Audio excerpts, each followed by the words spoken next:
بھی اپنے ایمان کا سودا نہیں کرتے. وہ غموں کی آندیاں چلے، چکر چلے، دکھ آئے، مصیبتیں آئے، پریشانیاں آئے، حالات جیسے بھی ہو، وہ حالات کی چیرہ دستیوں کو دیکھتے نہیں ہیں. ہر حال میں اپنے ایمان پر استقامت کے ساتھ قائم رہتے. ان مومنوں کے ساتھ بھی اپنی سنگت اور دوستی قائم رکھو. فرمایا کہ پھر ان کی آگے تشریح کر دی، الذین یقیمون الصلاۃ. قرآن پوری بات کرتا ہے، جو نماز قائم کرتے ہیں. ماشاءاللہ. جو نماز قائم کرتے ہیں. یہاں بھی پڑھنے اور قائم کرنے کا معنی بھی سمجھنا ضروری ہے. کچھ جہلاء نے واضح طور پر لفظ کہہ رہا ہوں، قائم کا ایک غلط معنی نکال لیا ہے کہ ساری زندگی غسل نہیں کرنا، وضو نہیں کرنا، استنجا نہیں کرنا، باقی پلیتی کے مسائل کا نہیں پتا، طہارت کے مسائل کا نہیں پتا، نماز پڑھنی نہیں، جمعہ پڑھنا نہیں، جماعت کا پتا کوئی نہیں. اور کیا کہتے ہیں، دعویٰ کیا ہے، شیطانی دعویٰ ہے کہ ہم نے نماز قائم کی ہوئی ہے. یاد رکھو، قائم کا معنی سن لو. نماز قائم وہ ہوتی ہے جو ظاہری اور باطنی دونوں آداب کے ساتھ پڑھی جائے، وہ نماز قائم ہوتی ہے. ایک ہوتا ہے نماز پڑھنا ظاہری آداب کے ساتھ. ظاہری ادب اور ہوتا ہے، باطنی ادب اور ہوتا ہے. جو ظاہری ادب کو بھی ملحوظ خاطر رکھے اور باطنی ادب کو بھی ملحوظ خاطر رکھے، پھر مولا کی بارگاہ میں کھڑا ہو، پھر سجدہ ریز ہو، اصل نماز اس کی نماز ہے، وہ شرف قبولیت کو پہنچتی ہے، وہ اللہ کی بارگاہ تک اس کو رسائی ہوتی ہے. اصل نمازی وہ ہے. یہ میں نے سبق آپ کو پڑھائی میں کئی دفعہ توجہ کے لیے، یعنی تھوڑا ٹائم. طہارت شرط ہے نماز کے لیے. نماز کے لیے طہارت شرائط میں سے ایک شرط ہے نا. ایک طہارت اگر اکیلے کہہ رہے تو طہارت کہہ لیتے ہیں سمجھنے کے لیے کہ جب بھی آپ نماز قائم کرنا چاہیں تو آپ کا جسم پاک ہونا چاہیے، لباس پاک ہونا چاہیے، اور وہ جگہ پاک ہونی چاہیے جہاں پر نماز پڑھ رہے ہیں. اب یہ ہے ظاہریت کی پاکیزگی، یہ ہے ظاہریت کی پاکیزگی. وضو کر لیا، غسل کر لیا، کپڑے صاف ہیں، جس جگہ پر نماز پڑھ رہے وہ پاک صاف ہے. ظاہری ادب تو ہم نے پورا کر دیا. یہ فقہاء کی نماز ہے، یہ فقہاء کی نماز ہے. فقیہوں کے مطابق، علماء کے مطابق تو نماز قائم ہو گئی. ایک صوفیاء کی نماز ہے، ایک فقیروں اور درویشوں کی نماز ہے. دعا یہ شکر کرو خدا کا کہ اللہ نے جو ہمیں پیر دی ہے نا وہ کامل ولی ہے.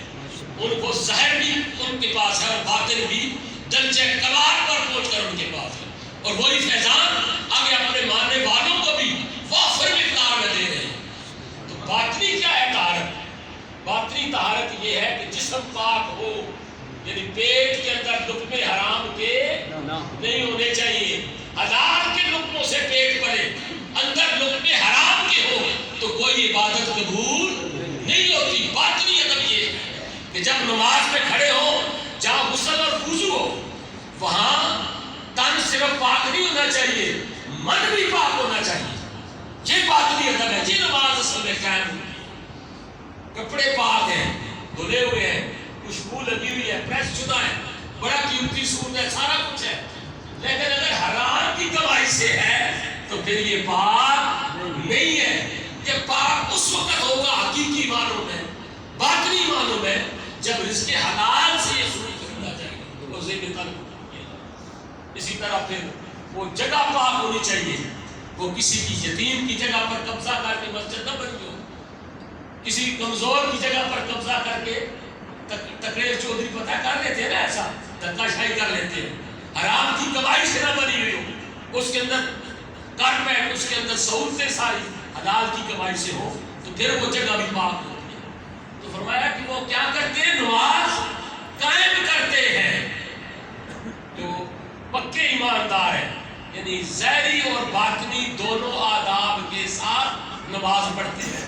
یہ نماز قائم ہے، یہ نماز قائم نماز. یہ باطل تصور میں نکالا ہوا ہے جو کرتے استنجا بھی نہیں ہے، وضو کے مسائل کا پتہ نہیں پتا، غسل کا پتہ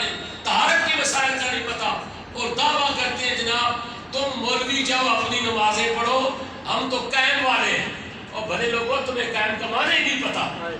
قائم وہ نماز ہوتی ہے جس میں ظاہری رب کو بھی ملوث خاطر رکھا جائے، جس میں باطنی آداب کو بھی درجہ کمال پر پہنچ کے پورا کیا جائے، پھر نماز قائم ہوئی۔ اب میں تھوڑا توجہ کے لیے 2-3 نقطے بتا دیے کہ اصل ظاہر کیا اور باطن کیا، یہ فقراء کی اصل نماز کو ہے۔ نے فرمایا یہ اس سے بدنی باتیں ساری مراد جو کہ وَيُقِيمُونَ الصَّلَاةَ، آگے فرمایا وَيُؤْتُونَ الزَّكَاةَ، اور وہ زکوٰۃ ادا کرتے ہیں۔ زکوٰۃ سے مراد جملہ مالی عبادتیں ہیں۔ قرآن جو بات کرتا ہے اس میں پورا آ جاتا ہے، پورا خلاصہ۔ پھر فرمایا آگے پھر ان کی اور بھی ایک صفت ہے، بدنی عبادات بھی ساری کرتے ہیں، مالی عبادات بھی ساری بجا لاتے ہیں۔ پھر ان کی ایک اور بھی صفت ہے، وہ کیا کرتے ہیں؟ فرمایا کہ وَهُمْ رَاكِعُونَ، اور وہ رکوع کرنے والے ہیں۔ ساری معنی یہی ہے، وہ جب نماز پڑھتے ہیں رکوع تو کرنا ہوتا ہے، کوئی نماز رکوع کے بغیر ہوتی نہیں ہے۔ تو یہ جب نماز کی بات کر دی قرآن نے کہ وہ نماز قائم کرتے ہیں، قائم بھی وہ نماز ہوئی جو ظاہری اور باطنی آداب کے ساتھ ہو گئی، تو پھر وہ ہم راکعون، اس حال میں کہ وہ رکوع کی حالت میں ہوتے ہیں۔ علماء کرام نے لکھا ہے، فقہاء اور صوفیاء نے لکھا ہے کہ وہ عاجزی اور انکساری میں نماز پڑھ کے اکڑتے نہیں ہیں، ناز نہیں کرتے کہ ہم نے بڑا تیر مار دیا ہے، وہ جھک جاتے ہیں۔ وہ امام حسین کے وارث ہوتے ہیں، امام حسن کے وارث ہوتے ہیں۔ امام حسن نے فرمایا کہ اے لوگوں، جب صبح گھر سے نکلنے لگو نا، اس دروازے کی خیرات کا ایک ٹکڑا پلے میں آ جائے نا تو انسان کی ساری زندگی سمجھ جاتی ہے۔ وہ خیرات ایسی خیرات ہے اس دروازے کی کہ ایک ٹکڑا بھی مل جائے نا ساری زندگی سمجھ جاتی ہے۔ امام حسن فرماتے ہیں، امام حسن کچھ تباہ، آپ فرماتے ہیں کہ اے انسان، جب تجھ کو اپنے گھر سے نکلنے لگے نا کام کاج کے سلسلے دنیا داری کے معاملہ، بس ایک خیال کر کے گھر سے نکلا کر کہ ساری دنیا مجھ سے اچھی ہے، میں سب سے نیچے میں ہی ہوں۔ جو رومی کشمیر نے کہا ہے نا کہ راتی ساری کر کر زاری نیند اکھاں دی دھو دے تے فجری اوگن ہارتا، فجری او گناہگار کا آندے، پورا لفظ کیا ہے۔ اس کو کہتے ہیں کہ ہم سے بڑا کوئی گناہگار ہے ہی کوئی نہیں۔ فجری اوگن ہار کا آندے تے سب تین نیوے ہوتے۔ یہ عاجزی اور انکساری اتنا بڑا یہ رب کی عنایت ہے، اتنا بڑا فضل ہے۔ سمجھو کہ آپ نے ساری عبادات کے مغز کو، خلاصے کو، نتیجے کو آپ نے پا لیا اگر ہمیں عاجزی اور انکساری دی۔ یہ سارے برتنوں کو صاف کر دیتی ہے۔ دل کا برتن ہے، اس کے اندر غرور ہوتا ہے، تکبر ہوتا ہے، کینہ ہوتا ہے، بغض ہوتا ہے، اناد ہوتا ہے، حسد ہوتا ہے۔ یہ جتنی بیماری ہے نا، اس کا ایک ہی علاج ہے، اس کا ایک ہی علاج ہے، عاجزی اندر آ جائے، انکساری اندر آ جائے تو یہ سارے بت پاش پاش ہو جاتے ہیں، پھر ان کا کوئی نشان بھی باقی نہیں ہے۔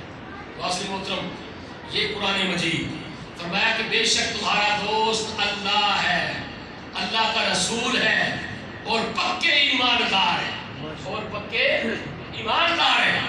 پھر فرمایا کہ وہ کون ایماندار؟